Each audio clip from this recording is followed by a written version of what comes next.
as I struggle alone. They say I have nothing, but they are so wrong. In my heart I'm rejoicing, though the world may not see. Thank you, Lord, for your blessings on me. 'Cause there's a roof up above.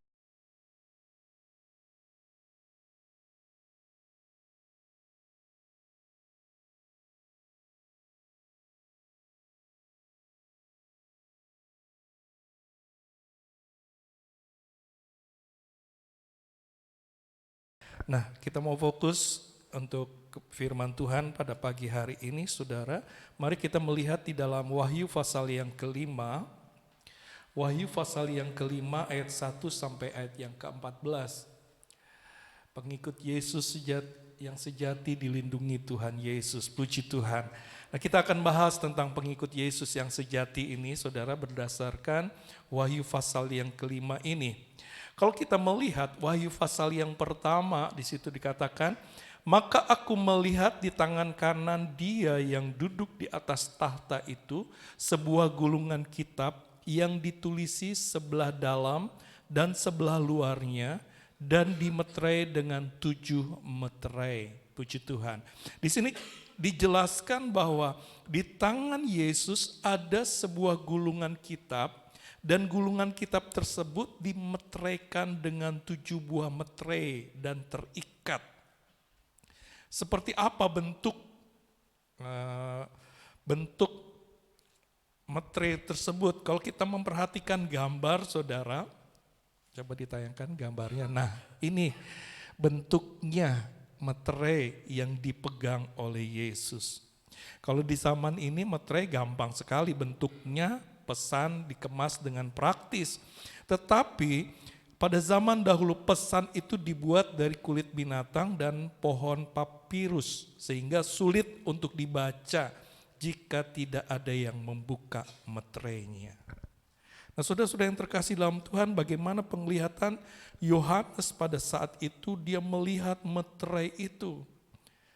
Meterai itu dipegang oleh Yesus sendiri. Kita lanjut ayat yang kedua sampai ayat yang keempat. Dan aku melihat seorang malaikat yang gagah yang berseru dengan suara nyaring, katanya, siapakah yang layak membuka gulungan kitab itu dan membuka meterai-meterainya? Tetapi tidak ada seorang pun yang di sorga atau yang di bumi atau yang di bawah bumi yang dapat membuka gulungan kitab itu atau yang dapat melihat sebelah dalamnya. Maka menangislah aku dengan amat sedih, karena tidak ada seorang pun yang dianggap layak untuk membuka gulungan kitab itu, ataupun melihat sebelah dalamnya. Kitab atau meterai yang tergulung tersebut tidak sembarangan orang membukanya, saudara. Hanya orang yang memenuhi kualifikasi Allah saja yang dapat membukanya. Dan di sini kita melihat bahwa tidak ada seorang pun yang layak membuka, sehingga Yohanes menjadi sedih karena tidak ada yang dapat membukanya. Jadi saudara-saudara yang terkasih dalam Tuhan, gulungan kitab atau meterai itu tidak ada yang bisa membukanya, tetapi kita melihat bagaimana ayat yang kelima katakan, lalu berkatalah seorang dari tua-tua itu kepadaku, jangan engkau menangis, sesungguhnya singa dari suku Yehuda, yaitu tunas Daud, telah menang sehingga ia dapat membuka gulungan kitab itu dan membuka ketujuh meterainya. Haleluya. Jadi kesedihan Yohanes terhiburkan saat malaikat tersebut menjawab bahwa yang dapat membuka gulungan kitab tersebut adalah singa dari Yehuda atau tunas Daud, yang merupakan gelar bagi Tuhan kita Yesus Kristus. Saudara-saudara, jadi hanya Yesus yang mengetahui rahasia akhir zaman. Amin. Dan dialah satu-satunya oknum, satu-satunya sumber informasi yang benar dan terpercaya untuk mengerti tentang akhir zaman dan tentang sorga. Tidak ada yang lain. Jadi bila ada orang atau manusia mengatakan, wah saya tahu tentang surga dan lain sebagainya. Nah saudara percaya kepada siapa? Manusia apa kepada Yesus? Haleluya. Nah Bapak Ibu Saudara yang terkasih dalam Tuhan, hanya Yesus yang tahu dan mengerti semuanya. Kita akan melihat isi kitab yang dimeteraikan itu. Di dalam perjanjian lama juga ada seorang yang bernama Daniel. Kalau kita melihat di dalam Daniel pasal yang ke-12 ayat yang ke-4, kita membuka kitab Daniel.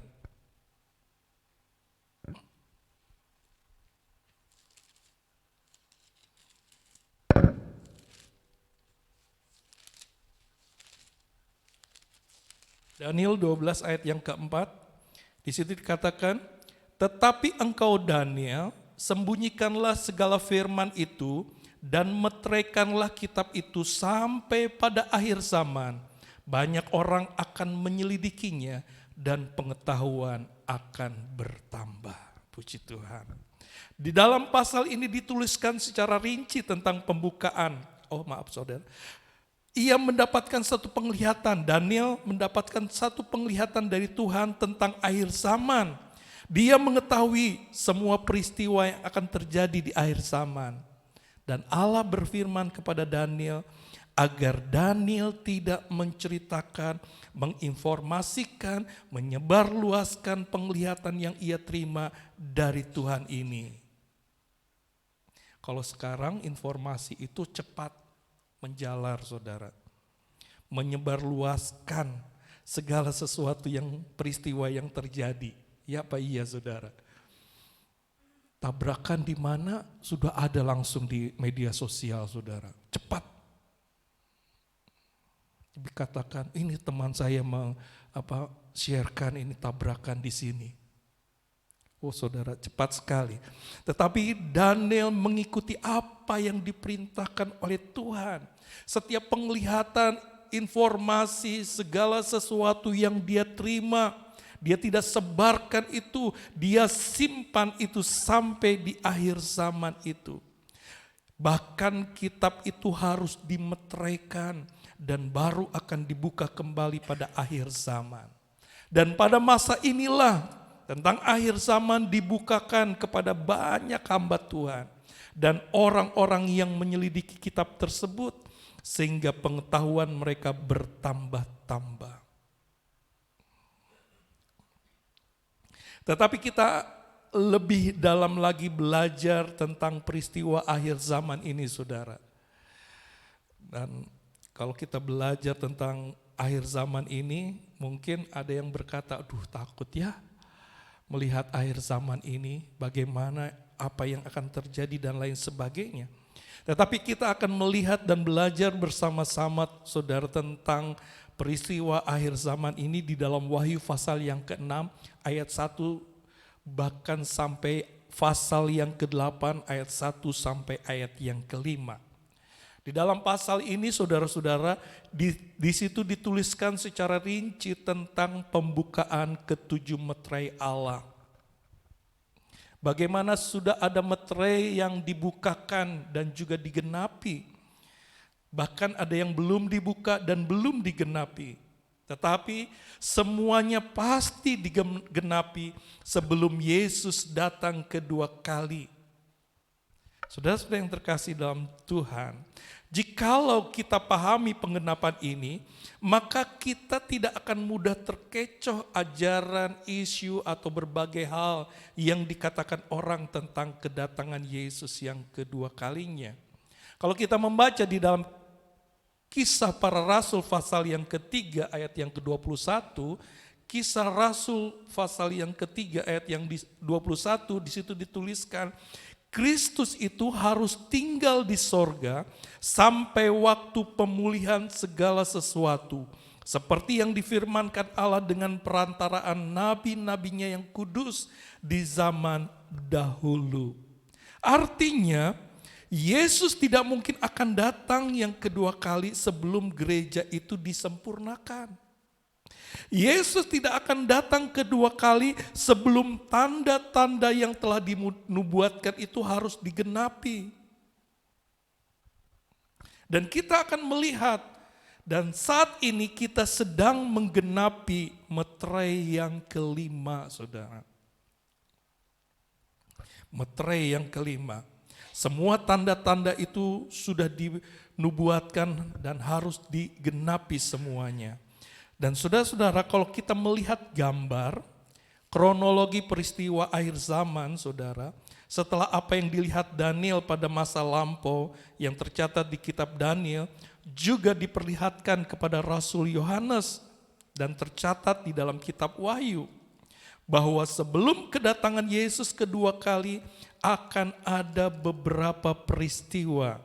Kita melihat pembukaan meterai 1 sampai yang ke-6. Monggo diperlihatkan gambarnya. Saudara-saudara, di situ titik-titik atau kotak itu 1 sampai 6. Belum kita memasuki itu semua, saudara. Kita masih ada di meterai yang kelima. Nah, saudara-saudara yang terkasih, setelah meterai ke-6 dan sebelum masuk meterai ke-7, akan ada pemisahan gereja, yaitu di dalam Wahyu pasal yang ke-7, ayat 1 sampai 8, itu adalah gereja sempurna, dan Wahyu pasal yang ke-7, ayat 9 sampai 17, gereja tidak sempurna. Di meterai yang ke-7 itu, saudara, bagaimana di situ ada pemisahan terjadi. Bagaimana gereja sempurna akan dimeteraikan dan tidak akan tersentuh dengan malapetaka, dosa dan aniaya, sedang gereja tidak sempurna akan masuk aniaya antikris. Haleluya. Setelah itu, yang ketiga, setelah itu akan ada peniupan sangkakala. Nah, sangkakala itu setelah, enggak terlalu kelihatan ya saudara. Nah, di sini saudara. Jadi sangkakala yang setelah meterai yang ke-7 itu, saudara, bagaimana sangkakala, peniupan sangkakala dari 1 sampai ke-3 di dalam Wahyu pasal yang ke-8 ayat 1 sampai 5.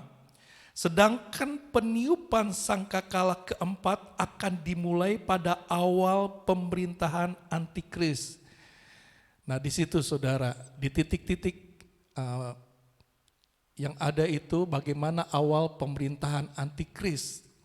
Dan di situ pada pembukaan sangkakala keempat, itulah gereja sempurna akan disingkirkan oleh kekuatan Roh Kudus, sehingga tidak akan dikuasai oleh antikris. Bagaimana gereja Tuhan yang tidak sempurna, mereka akan masuk di sana. Mereka akan ditimpa bencana di sana. Mereka akan mungkin dengan darah mereka sendiri mereka akan bayar itu semua bila mereka mempertahankan iman mereka. Yang keempat, selama 3,5 tahun antikris akan menguasai bumi dan sangkakala ke-5 sampai ke-7 akan ditiup pada masa pemerintahan antikris. Jadi 1, 2, 3, 4 pemerintahan antikris, 5, 6, 7 sangkakala itu akan ditiup terus saudara. Nanti akan ada pelajarannya sendiri. Dan setelah sangkakala ke-7, menurut 1 Tesalonika pasal yang ke-4 ayat 16 sampai ayat yang ke-17, bagaimana Tuhan Yesus akan turun di angkasa sehingga orang yang percaya kepada Yesus akan dibangkitkan dan gereja sempurna tidak akan mengalami kematian melainkan diangkat menyongsong Yesus di angkasa, dan dari angkasa akan dicurahkan 7 cawan murka. Dan di sini di mana kedatangan Yesus yang kedua kalinya, Ya, setiap orang yang mati dan percaya kepada Tuhan akan dibangkitkan, mereka yang disingkirkan, mereka yang hidup, diangkat dan bertemu Yesus di awan-awan. Dan setelah itu dicurahkanlah cawan-cawan itu, saudara. Bagaimana cawan murka Allah itu dicurahkan? Cawan murka pertama akan dicurahkan ke bumi bagi orang fasik yang menolak Yesus. Dan disusul cawan murka kedua sampai keenam. Setelah cawan murka yang keenam, saudara-saudara yang terkasih dalam Tuhan, akan terjadi perang Harmagedon. Pada saat itulah Tuhan Yesus akan berjejak di bumi dan iblis ditangkap, dipenjarakan ke jurang maut.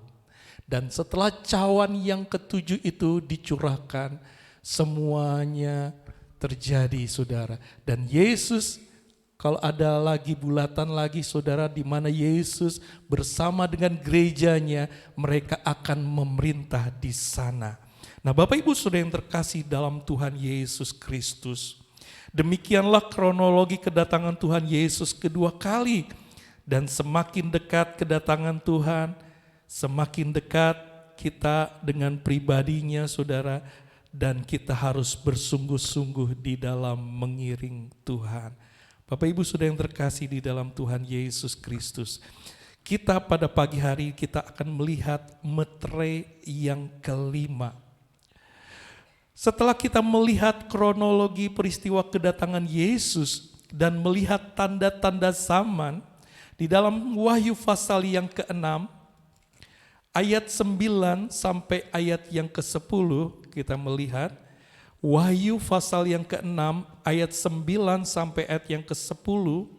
Dan ketika anak domba itu membuka meterai yang kelima, aku melihat di bawah mezbah jiwa-jiwa mereka yang telah dibunuh oleh karena firman Allah dan oleh karena kesaksian yang mereka miliki. Dan mereka berseru dengan suara nyaring, katanya, berapa lamakah lagi ya penguasa yang kudus dan benar, engkau tidak menghakimi dan tidak membalaskan darah kami kepada mereka yang diam di bumi? Saudara-saudara yang terkasih di dalam Tuhan, kita ini sedang menggenapi meterai yang kelima. Pada penggenapan meterai yang kelima itu, yaitu penganiayaan orang percaya, sedang terjadi secara global, yaitu penganiayaan stadium roh, penganiayaan stadium jiwa, penganiayaan stadium fisik. Mungkin kita melihat bagaimana orang-orang di luar sana menganiaya hari-hari ini, penganiayaan begitu banyak terjadi, saudara. Kita melihat tahun 98 kalau tidak salah, 97 pasca turunnya pemerintahan, saudara-saudara, di mana di situ banyak pembakaran dan juga hamba-hamba Tuhan dibunuh dan lain sebagainya. Itu terjadi, tetapi kita akan melihat bagaimana meterai yang kelima ini, penganiayaan baik secara roh, jiwa, dan fisik itu akan secara global, saudara. Seluruhnya terjadi di dunia ini. Penganiayaan dalam 3 aspek ini akan terus berkembang sampai kedatangan Yesus. Belum juga selesai meterai kelima, akan menyusul meterai ke-6, yaitu bencana alam. Mungkin saudara bertanya, bencana alam kan sudah terjadi. Nah, saudara-saudara, kita akan melihat saja ya saudara, bencana alam. Di dalam Wahyu pasal yang ke-6 ayat yang ke-12 sampai ayat yang ke-16. Maka aku melihat ketika anak domba itu membuka meterai yang ke-6, sesungguhnya terjadilah gempa bumi yang dahsyat, dan matahari menjadi hitam bagaikan karung rambut, dan bulan menjadi merah seluruhnya bagaikan darah, dan bintang-bintang di langit berjatuhan ke atas bumi bagaikan pohon ara menggugurkan buah-buahnya yang mentah. Apabila ia digoncang angin yang kencang, maka menyusutlah langit bagaikan gulungan kitab yang digulung, dan tergeserlah gunung-gunung dan pulau-pulau dari tempatnya, dan raja-raja di bumi dan pembesar-pembesar serta perwira-perwira dan orang-orang kaya serta orang-orang berkuasa dan semua budak serta orang merdeka bersembunyi ke dalam gua-gua dan celah-celah batu karang di gunung. Dan mereka berkata kepada gunung-gunung dan kepada batu-batu karang itu, runtuhlah menimpa kami dan sembunyikanlah kami terhadap Dia yang duduk di atas tahta dan terhadap murka Anak Domba itu. Bila kita memasuki meterai ke-6, saudara, bagaimana kita melihat yang tercatat di dalam firman Tuhan ini? Bumi akan menyusut dikatakan. Matahari seperti karung rambut dan bulan menjadi merah seluruhnya. Bahkan dikatakan bintang-bintang di langit akan berjatuhan. Luar biasa saudara, keberadaan itu. Mungkin saudara berkata, lah sekarang bencana alam terjadi di mana-mana. Ya benar. Termasuk di Indonesia. Tetapi tidak berarti pembukaan meterai yang ke-6 itu, yaitu bencana alam yang sudah dibuka atau sudah digenapi. Sebab setiap meterai Allah dibuka atau digenapi, peristiwa yang akan terjadi atau yang ditimbulkan akan dirasakan oleh semua manusia di bumi secara global. Jadi saudara, bukan seperti sekarang ini, hanya di beberapa tempat tertentu.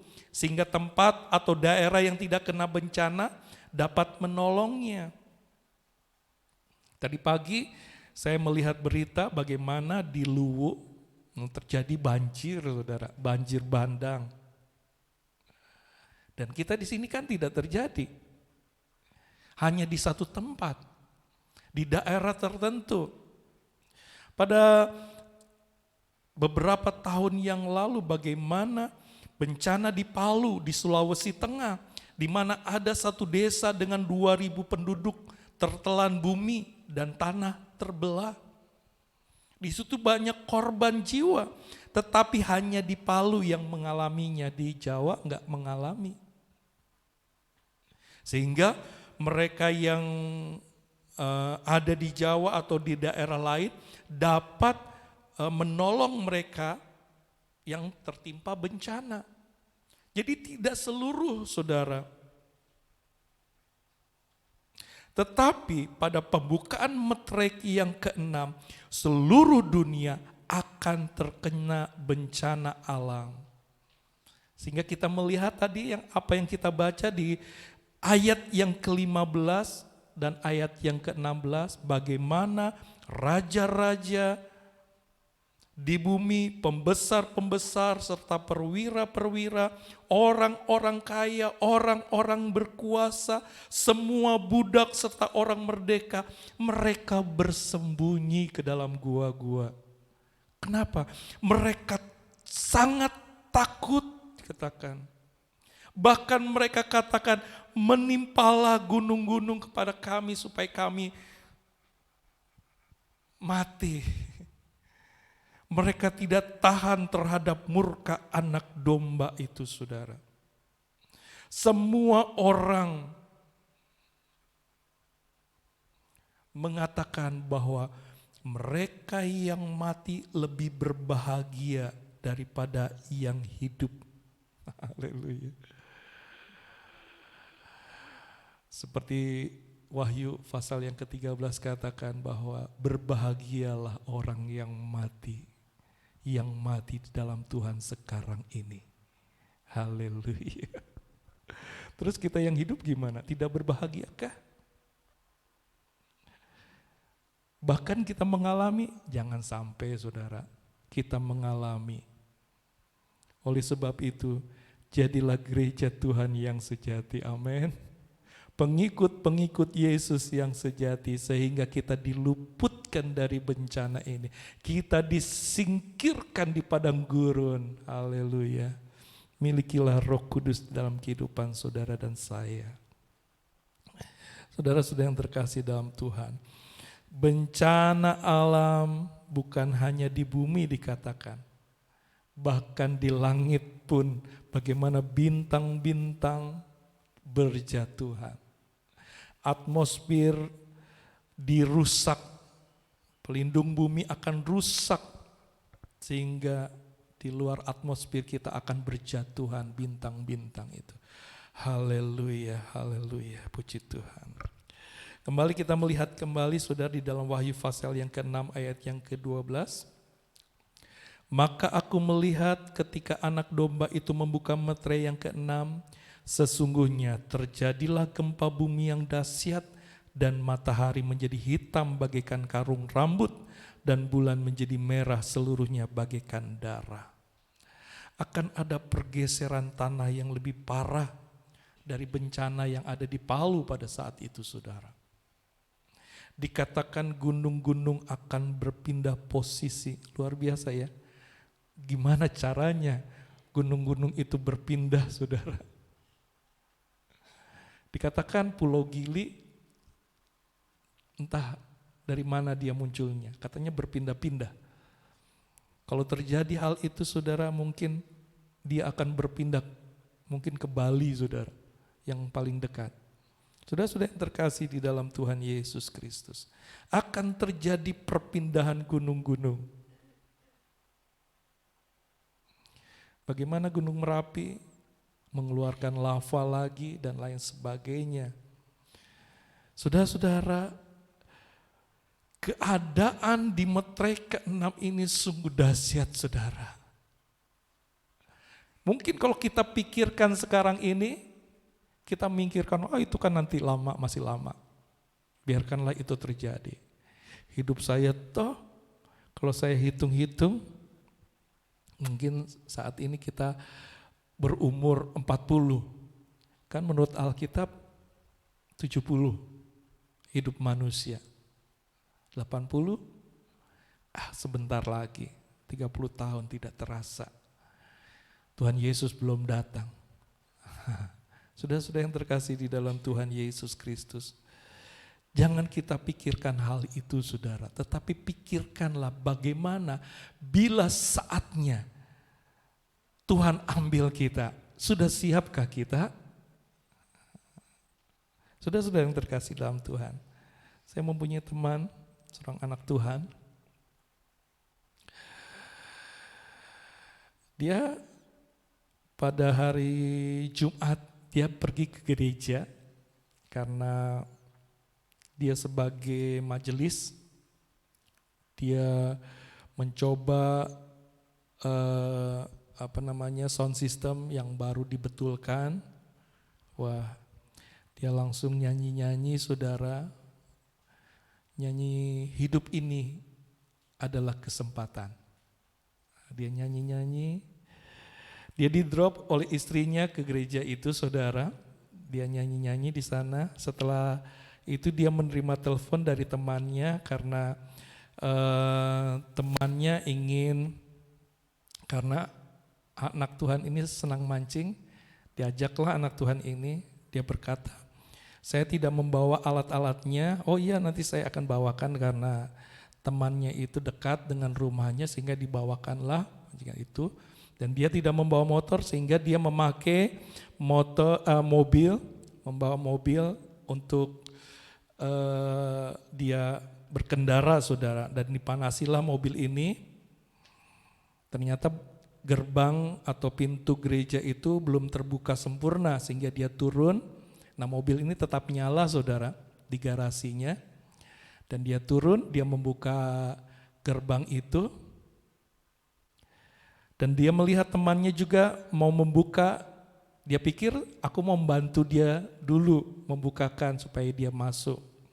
Ternyata saudara-saudara yang terkasih dalam Tuhan, mobil yang dipanaskannya itu, saudara, mundur sendiri, saudara.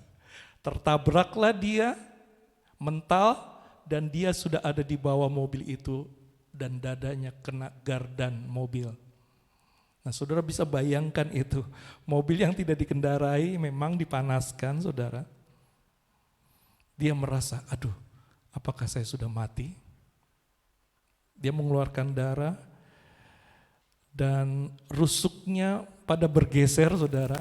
Dan di paru-parunya memar, dikatakan. Dan kedua jari kakinya patah.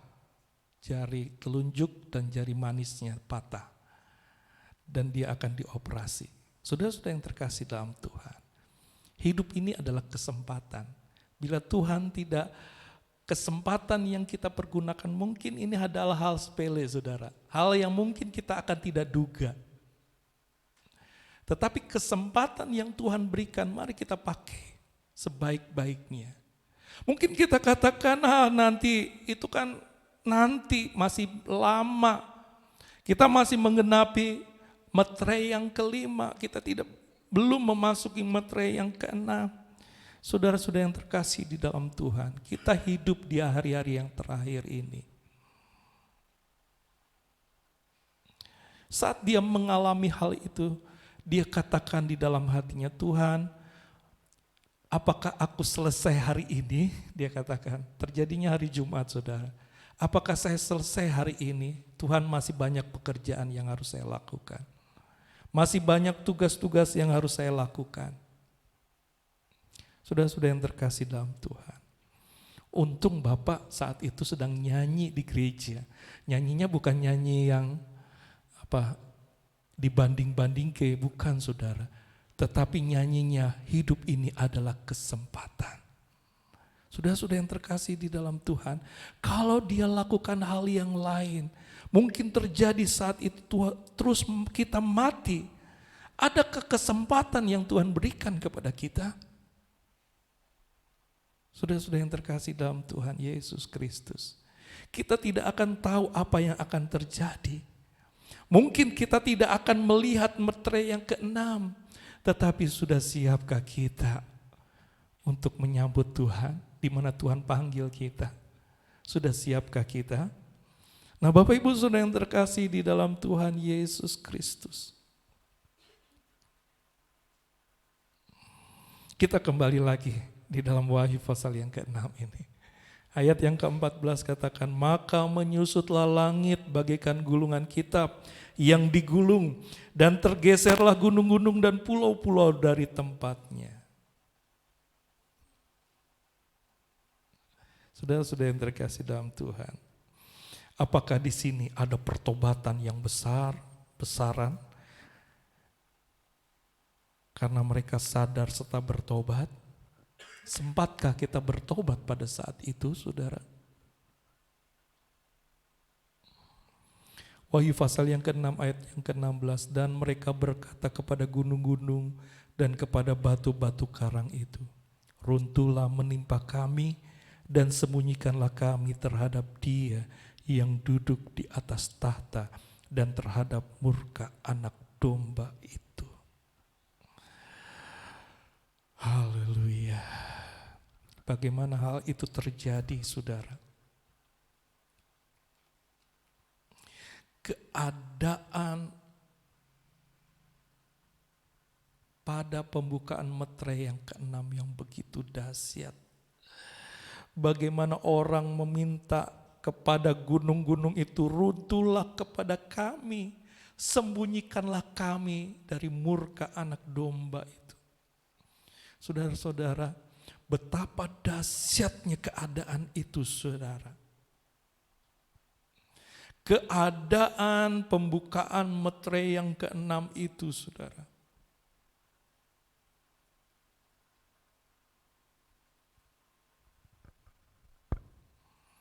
Bagaimana dengan orang percaya? Bagaimana dengan kita sebagai orang-orang yang percaya? Apakah kita diluputkan dari kebinasaan itu? Saudara-saudara, rencana Allah akan digenapi dalam diri setiap kita. Bila kita benar-benar teguh berpegang kepada Tuhan, benar-benar kita setia dan percaya kepada Tuhan, kita adalah orang-orang yang percaya, kita adalah orang-orang yang dikasih Tuhan, maka kita akan diluputkan dari kebinasaan itu, saudara. Untuk itu hendaklah kita semakin setia menjelang kedatangan Yesus yang kedua kalinya. Dan pegang terus firman Allah di dalam setiap kehidupan kita. Jangan kita melenceng dari firman Allah, saudara. Jangan kita ikut-ikutan dengan orang-orang yang ada di dunia ini, dengan hal-hal yang lain. Tetapi kita benar-benar menjelang kedatangan Yesus yang kedua kalinya, kita harus semakin setia. Kita harus semakin sungguh-sungguh kepada Allah. Jangan kita bermain-main lagi. Dunia sedang menawarkan segala sesuatunya kepada kita. Iblis sedang mau menipu kita agar kita mengikuti apa yang diinginkan oleh iblis. Nanti sore saya akan membawakan hal tersebut, saudara. Saudara-saudara yang terkasih dalam Tuhan, siapkah kita saat ini? Bila Tuhan Yesus datang kedua kalinya, siapkah kita? Mau tidak mau, kita harus siap, saudara. Amin. Jangan tegang, saudara. Tetapi biarlah kita mau sungguh-sungguh kepada Tuhan. Di dalam Mazmur 91, ayat yang terakhir, Mazmur 91. Kita membaca ayat ini, saudara, bersama-sama. Mazmur 91, ayat 7 sampai ayat yang ke-13. Mazmur 91 ayat 7 sampai ayat yang ke-13. Setelah hitungan yang ketiga kita mau baca ayat ini bersama-sama. Haleluya. 1, 2, 3. Walau 1.000 orang rebah di sisimu dan 10.000 di sebelah kananmu, tetapi itu tidak akan menimpamu. Engkau hanya menontonnya dengan matamu sendiri dan melihat pembalasan terhadap orang-orang fasik. Sebab Tuhan ialah tempat perlindunganmu, yang maha tinggi telah kau buat tempat perteduhanmu. Malapetaka tidak akan menimpa kamu, dan tulah tidak akan mendekat kepada kemahmu. Sebab malaikat-malaikatnya akan diperintahkannya kepadamu untuk menjaga engkau di segala jalanmu.